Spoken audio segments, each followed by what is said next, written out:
The most awaited meeting for ICC, because बहुत नजरें थी इस मीटिंग के ऊपर। कल से शुरुआत हो रही है उस आईसीसी मीटिंग की। 19 to 22 ऑफ जुलाई कोलंबो में जो है वो मिल बैठेंगे सारे आईसीसी के मेंबर्स और आमना सामना होगा, डिसीजन मेकिंग होगी। जो चीज़ें पास्ट में कुछ गलत हुई उनके ऊपर नजरसानी किया जाएगा और वो डिस्कस होगा कि इस वर्ल्ड कप 2024 में क्या क्या मिसहैप हुए, क्या मिसहैंडलिंग्स हुई, उसके हवाले से भी बात होगी। And the big big big event जो कि हम लोग फॉरवर्ड कर रहे हैं इस वक्त की, next upcoming marquee event of ICC champions trophy जो कि पाकिस्तान ने होस्ट करना, उसके हवाले से भी डिस्कशन होगी। So looking forward for that meeting, उसके हवाले से डिस्कशन करेंगे। साथ ही साथ Asia cup Pakistan would be in action tomorrow versus team India, उसके हवाले से भी डिस्कशन होगी हमारे इस प्लेटफॉर्म पे। मैं हूं सवेरा पाशा और मेरे साथ मौजूद हैं हाफिज मोहम्मद इमरान। और बिल्कुल सवेरा, जैसे आपने कहा कि ये जो आईसीसी की मीटिंग है इस पर सब नज़रें हैं। यकीनी तौर पर जो गुजर गया है उस हवाले से भी नज़रें होंगी, लेकिन जो नज़रों का और मरकज़ है और जो महवर है वो होगा 2025 की चैंपियंस ट्रॉफ़ी के हवाले से चीज़ें किस तरीके से आगे बढ़ती हैं। क्योंकि पाकिस्तान मीडिया ने रिपोर्ट किया कि जो बजट है आईसीसी वो 2 मुल्कों में तकसीम करने वाला है या 2 हेड उसके रख रहा है। इससे पहले इंडियन मीडिया ने ये ख़बरें उनकी तरफ से आई बड़ी तसलसल के साथ और बड़ी शिद्दत के साथ कि इंडिया पाकिस्तान नहीं जाएगा नहीं जाएगा नहीं जाएगा। और उसके बाद एक रिपोर्ट क्या आती है कि बजट के मामले में आईसीसी नज़रसानी कर रहा है उन ख़बरों के बाद। तो अब ये देखना यह है कि इस मीटिंग में जब इस हवाले से बात होती है तो क्या पाकिस्तान क्रिकेट बोर्ड के चेयरमैन, जो कि इत्तलात हैं कि 20 तारीख को जाएंगे कोलंबो, जबकि जयशाह जो कि सेक्रेटरी हैं बीसीसीआई के, वो मेरा ख्याल है पहुंच चुके हैं। आज उन्होंने जाना था या कल, वो भी वहां पर पहुंच चुके हैं। तो ये जयशाह बमुकाबला मोहसिन नकवी भी हो सकता है। और देखना ये है कि जयशाह साहब ने तो पहले से महाज संभाल लिया वहाँ पहुंचकर। नकवी साहब के जो मातहत अफसर हैं, chief operating officer Pakistan cricket board के, वो भी कोलंबो के लिए परवाज़ भर चुके हैं। और 20 को जब ये भरेंगे परवाज़ यहाँ से, तो उस वक्त तक पता नहीं वो क्या कुछ वहाँ पर हो चुका होगा। बिल्कुल। सो देखना यही है कि किस तरह क्या वैसे तो जब हम चैंपियंस ट्रॉफी की बात करते हैं तो 20 से लेके 22 तारीख बहुत इंपॉर्टेंट होगी, जिसमें चैंपियंस ट्रॉफी के हवाले से फोकस ज़्यादा किया जाएगा। अभी जो शुरू के दिन हैं उसमें Champions Trophy would not be the main core issue to discuss. But साथ ही साथ ये कि अब देखना ये है कि मोहसिन नकवी साहब सिर्फ चेयरमैन पीसीबी नहीं है, साथ ही साथ इंटीरियर मिनिस्टर ऑफ पाकिस्तान भी है। सो यस, उस मिनिस्ट्री के तहत जो बैकग्राउंड होगा, क्योंकि Hafiz we should just all remember कि ये बोर्ड्स की कहानी नहीं है, ये हुकूमतों का, हाँ बिल्कुल, ये हुकूमतों का, 2 हुकूमतों का मामला। जैसे अभी आपने कहा है ना कि वो सिर्फ पाकिस्तान क्रिकेट बोर्ड के चेयरमैन नहीं हैं, वो मुल्क के वज़ीर दाखिला भी हैं। उनके पास बहुत सारी मालूमात इस हवाले से भी होंगी, क्योंकि वजारत दाखिला बराह रास्त खिलाड़ियों को और गैर मुल्की टीमों को सिक्योरिटी फ्राहम करने के हवाले से, उनके सिक्योरिटी प्लान्स जो हैं उनको तरतीब देने के हवाले से सबसे अहम वजारत है। और जैसा कि अभी हम यहाँ पर हैं पाकिस्तान क्रिकेट बोर्ड के चेयरमैन, और जो आपने मीटिंग का जिक्र किया है, बहुत सारी चीज़ें तो टेलीफोन पर और जो आपके रुकन ममालिक हैं उनके बोर्ड मेंबर्स जो हैं आप तय कर चुके होंगे कि किसने क्या बात करनी है। जो जोड़ तोड़ है वहाँ पर पहुँचकर आप थोड़ा और थपकी देंगे जो आपके साथी होंगे, और जो थोड़े बहुत आपसे दूर होंगे उनको मिलाने के साथ बात करेंगे।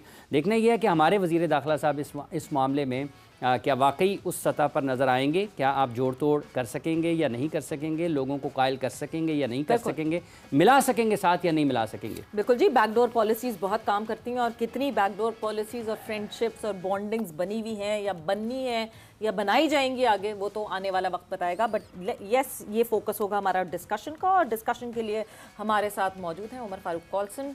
बड़ी कड़ी नज़र रखते हैं, एनालिसिस करते हैं क्रिकेट के ऊपर, बहुत अच्छा लिखते हैं। अस्सलाम वालेकुम and welcome to the show Umar. Thank you. So Umar, talking about ICC's meeting, obviously सबकी नज़रें होती हैं, मगर क्या हम वक्त से पहले भाग रहे हैं? बिकॉज लगता ऐसा है कि अभी इस मीटिंग में सिर्फ डिस्कशन होगी, बट डिसीजन हमें जो अक्टूबर में अगली मीटिंग है आईसीसी की, उस तक कहीं डिसीजन आता हुआ दिखेगा। Decision would not B that Swift, because decision हमें पता है कि कोई आसान नहीं होगा। देखिए, डिसीजन मुझे समझ नहीं कि इतने डिस्कशन क्यों होते हैं। डिसीजन हो चुका हुआ है कि पाकिस्तान होस्ट कर रहा है उसको। ये सप्लीमेंट इश्यूज हैं, बजट्स हो गया, वेन्यू कहाँ पे क्या होगा, इवन कि फिक्सचर्स भी डिस्पैच कर दिया गया तमाम बोर्ड्स को, सब कुछ डिस्कस हो चुका हुआ है। क्योंकि इंडिया पाकिस्तान है तो इसलिए जब डिस्कशन होती है तो वो काफ़ी ज़्यादा एक्सप्लोसिव होती है, उस पर काफ़ी डिस्कशन, हर एंगल डिस्कस किया जाता है, तो इसलिए हर लोग उस पर हर तरह हर एंगल से देख रहे होते हैं। बट ओवरऑल आपने जो आईसीसी की जो मीटिंग की बात की है, इस पे वन ऑफ द एक इशू ज़रूर है। ये इशू नहीं है, ये एक एजेंडा आइटम है जिस पे ये डिस्कस होगा कि बजट्स के और जो बाकी डिलीवरेबल है वो कहाँ तक पहुँचा। बिकॉज सिर्फ और सिर्फ इंडिया पाकिस्तान ही नहीं खेल रहा, उसमें 8 टीमों ने खेल रहा है, वेन्यूज़ हैं उसमें बजट्स हैं, उस पर लॉजिस्टिक्स हैं, उसमें सिक्योरिटी के मामला आता है, उसमें बहुत कुछ है। तो आई थिंक ये सब कुछ ऑलरेडी तय हुआ है। इस मीटिंग में बजट को प्रेजेंट किया जाएगा कि हमारा इस चैंपियंस ट्रॉफी को लेकर इतना बजट है, 8 टीमें खेलेंगी, किन किन वेन्यूज़ पे होगा। जो फिक्सर्स आपने देखा होगा कुछ 2 हफ्ते पहले ही बाहर आ गया था, वो फिक्सर डिस्कस होगा, किसी को इतराज़ है कि नहीं इतराज़ इस चीज़ के ऊपर। देखिए इंडिया की जो बात आप लोग बार बार हम लोग हमारा जो बेसिकली हमारा जो एक अटेंशन वाला पॉइंट है वो इंडिया पाकिस्तान आएगा कि नहीं आएगा। सो फार आईसीसी के लिए भी अटेंशन का point, yes, they make sure कि आमना सामना हो, पाकिस्तान इंडिया आमने सामने आए, पाकिस्तान इंडिया का एक से ज्यादा मैचेस एक इवेंट में हो जाए। सो आईसीसी का भी मेन कैश काउ आप कहें तो आप इग्नोर नहीं कर सकते। बिल्कुल वही, और अगर इस चैंपियंस ट्रॉफी में इंडिया नहीं होती तो ये चैंपियंस ट्रॉफी नहीं होगी। अगर किसी को लगता है कि इंडिया के बगैर चैंपियंस ट्रॉफी हो जाएगी तो वो मुमकिन नहीं है। यस, अगर खुदा ना खास्ता फिलहाल ऐसी ऑन टेबल नहीं है बात हाइब्रिड मॉडल की बात, क्योंकि ये कुछ 1-2 साल पहले आपको नजम सेठी के टाइम में ये हाइब्रिड मॉडल एक प्रेसिडेंस के तौर पे प्रेजेंट किया गया था कि अगर फ्यूचर में कभी जरूरत पड़े तो हम इसको हम यूज कर सकते हैं। लेकिन मेरा नहीं ख्याल कि ये वाला काम साहब के टाइम पे सेठी साहब ने ये इनिशिएट किया था, ज़का साहब की तरफ से इम्प्लीमेंट हुआ था, लेकिन वो बहुत प्रैक्टिकल आइडिया नहीं था। उसने बेसिकली पाकिस्तान को लॉस ही किया था, उसमें कोई फायदा।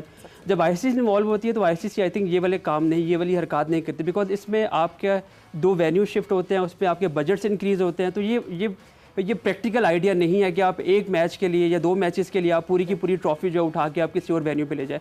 तो ये प्रैक्टिकल आइडिया ना, और इस पर डिस्कशन हो भी नहीं। मैंने इस शो में आने से पहले मैंने ऑलमोस्ट हर स्टेक होल्डर से बात करी है, और फिलहाल मुझे आपको डिसअपॉइंट करते हुए थोड़ी सी होगी कि ऐसी कोई डिस्कशन नहीं हुई कि पाकिस्तान इंडिया नहीं आएगा। इंडिया ने ना नहीं की, अगर हाँ नहीं की, इंडिया पाकिस्तान नहीं, ऐसी कोई बात नहीं। इंडिया ने ना नहीं की और हाँ भी नहीं की। ये जो आंख मंचोली ये चलती रहेगी, क्योंकि पाकिस्तान इंडिया के मामलात में जब पाकिस्तान इंडिया जाना होता है तब भी आपको याद होगा जब वीज़ाज के इशूज़ थे पिछले साल, इंडिया ने वीज़ा भी काफ़ी क्लोज आके अपने प्लेयर्स को भी और कुछ जर्नलिस्टों को नहीं भी दिए थे, कुछ को दे भी दिए थे। उनमें एक आप भी शामिल है, एग्रीफ पार्टी। तो ये एक इशू है इंडिया के मामलात में कभी, क्योंकि इंडिया का पब्लिकली जो परसेप्शन अबाउट पाकिस्तान है वो एंटी पाकिस्तान उनका चलता रहता है, और ये आपका नहीं बहुत अरसे से चलता रहा। लेकिन आपने एक चीज़ नोट की होगी, पिछले 3 महीने में जब से मोदी गवर्नमेंट दोबारा उनको रिलेक्ट किया गया है, थोड़ा सा कहीं ना कहीं से आवाज़ आई है, थोड़ी सॉफ्टनेस की आवाज़ आई है, हाथ बढ़ाने की तरफ उनकी तरफ से बात है। क्योंकि इससे पहले कभी एक स्ट्रिक्ट किस्म का बयान आता था, जी हम नहीं मिल सकते पाकिस्तान के साथ। लेकिन अब आपने नोटिस किया होगा कि 1-2 ऐसे बयान आए जिससे थोड़ा सा पॉजिटिव एक जेस्चर मिला है कि यार कहीं ना कहीं सॉफ्ट होगा। और मैं मान ही नहीं सकता कि चैंपियंस ट्रॉफी पाकिस्तान को अलॉट हुई और उसमें इंडिया की मर्जी शामिल नहीं थी।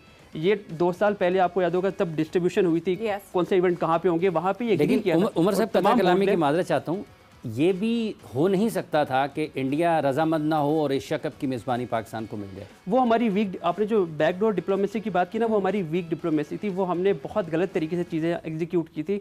आपको याद होगा पिछले 2 सालों में 4 तो चेयरमैन चेंज हो गए हैं। कौन किससे बात करे, कौन अपने पैरों पे खड़ा है, कौन अपने वापस बोर्ड में मीटिंग में जाता है, वापस शायद क्या वो चेयरमैन रहता था, नहीं रहता था। तो आई थिंक वो एक बैड डिप्लोमेसी थी, एक बैड पॉलिसी मेकिंग थी। कोई कंसिस्टेंट एक लायमल नहीं पाकिस्तान की तरफ से बन पाया था, काफ़ी इनकंसिस्टेंट थी, काफ़ी अनसर्टेन थी। पाकिस्तान टीम की बात करें, पाकिस्तान के इंटरनल मामला की बात करें और पाकिस्तान के इंटरनेशनल जो टर्म्स की बात करें, क्योंकि जो आपने शुरू में अपने इंट्रो में एक बात बोली थी ना कि जो बैकडोर डिप्लोमेसी होती है, बैकडोर चैनल्स जो होते हैं, ये बड़े इंपॉर्टेंट होते हैं। और पाकिस्तान ने पिछले 2019 से लेकर अब तक पाकिस्तान ने ये प्रूफ किया है कि पाकिस्तान PSL यहाँ 4 वेन्यूज़ पे करवाता रहा है। पाकिस्तान ऑस्ट्रेलिया को, इंग्लैंड को, न्यूजीलैंड को, अच्छा ऑस्ट्रेलिया इंग्लैंड नेटो के पार्टनर भी हैं, यानी हमेशा पाकिस्तान आते हुए वो 50 दफ़ा सोचते हैं। वो लोग यहाँ पे आके 2-2 दफ़ा खेल चुके हैं। तो मेरा नहीं ख्याल कि इंडिया को प्रॉब्लम होनी चाहिए। पाकिस्तान इंडिया के जो हालात हैं, आपस में जो रिलेशनशिप है वो काफ़ी स्ट्रेन रहते हैं, पॉलिटिकल भी, बॉर्डर पे भी। जब इंडिया यहाँ पे आएगा, जब आपको मेहमान बन के यहाँ पे आएगा, तो आपको क्यों लगता है कि प्रॉब्लम होगी? क्योंकि वो खुद यहाँ पे है। जब खुद यहाँ पे होंगे तो प्रॉब्लम कैसे आप फेस करेंगे? थोड़ी सी ये ट्रिकी चीज़ है। इंडिया कभी नहीं बोलेगा कि हम जाएंगे, क्योंकि उनका इंडिया में एंटी पाकिस्तान नैरेटिव चलता है। उनके यहाँ पे सियासत में बेसिकली, पाकिस्तान में ऐसा नहीं है। पाकिस्तान में वोट एंटी इंडिया के नाम पे वोट नहीं लोग लेते, इंडिया में एंटी पाकिस्तान के नाम पे वोट बिकता है। तो पब्लिकली कभी वो ये नहीं बोलेंगे कि हम जाएंगे, पर वो आएंगे, उनको आना पड़ेगा, बिकॉज उन्होंने साइन किया हुआ है। उन्होंने अभी भी बोर्ड की मीटिंग में या उससे पहले कभी ये नहीं हिंट किया कि हम नहीं जाएंगे। यस, गवर्नमेंट का एक होते हैं। मैं इसी पे आने वाली थी। देयर इज अ क्लॉज, जब आप आईसीसी का देखें, एक MOU जब सारे मेंबर्स साइन करते हैं, एवरी 8 इयर्स का वो एक MOU साइन होता है जिसमें आप ब्रॉडकास्टर को भी बताते हैं कि ये सारे हमारे मेंबर्स ऑन बोर्ड हैं। जब आप वो MOU साइन करवाते हैं सारे मेंबर बोर्ड से एंड एसोसिएट्स से, तो उस MOU में एक क्लॉज यहाँ पे इंडिया को इस बात का फेवर करता है कि if the government does not agree for our team to travel, our team can not travel security reasons के ऊपर। सो अगर वो एक रीज़न आपके सामने पुट अप करता है, BCCI अगर ये ICC को ये रीज़न पुट अप करता है, तो फिर तो इंडिया के लिए केस स्ट्रॉन्ग हो जाएगा। और फिर हम हाइब्रिड मॉडल तो हम खुद दे चुके हैं, तो फिर तो हम हाइब्रिड मॉडल पे जाते हैं। हमने इस चैंपियंस ट्रॉफी के लिए हाइब्रिड मॉडल को कंसीडर भी नहीं किया। नहीं, बट एशिया कप में हमने एक प्रेसिडेंट तो सेट कर दिया ना, एक प्रेसिडेंट हमने सेट जरूर किया था, जो कि मुझे लगता है गलत था। मैं जब उस वक्त भी काफ़ी ज़्यादा क्वेश्चन भी किए थे सेठी साहब से कि ये फ़ायदा नहीं, नुकसान ज़्यादा आपको हो रहा है। मुझे नहीं पता उससे आपने क्या गेन किया, बट जो आपने गवर्नमेंट की क्लॉज की बात की है, ये बड़ी इंपॉर्टेंट क्लॉज है। लेकिन इंडियन गवर्नमेंट जब आपकी 7 टीमें पाकिस्तान आने को तैयार होंगी और इंडिया अलग खड़ा होगा, तो वहाँ पे एक इंडिया के लिए मुश्किल होगा कि हम किस बेस पे ना करें। देखिए, सिक्योरिटी रीज़न मैंने आपको पहले बताया कि पाकिस्तान 2019 से लेकर अब तक PSL हर साल 4 वेन्यू पे होस्ट कर रहा है, यानी पाकिस्तान ने अपनी कैपेसिटी को एक शो केस किया। पाकिस्तान जो सबसे मेजर कंट्रीज है जो हमेशा अच्छे टाइम में नखरे किया करते थे, वो ऑस्ट्रेलिया थी, क्योंकि आपको याद होगा शारजा में 2001 उन्होंने सीरीज खेली थी, पाकिस्तान तब भी नहीं आए थे।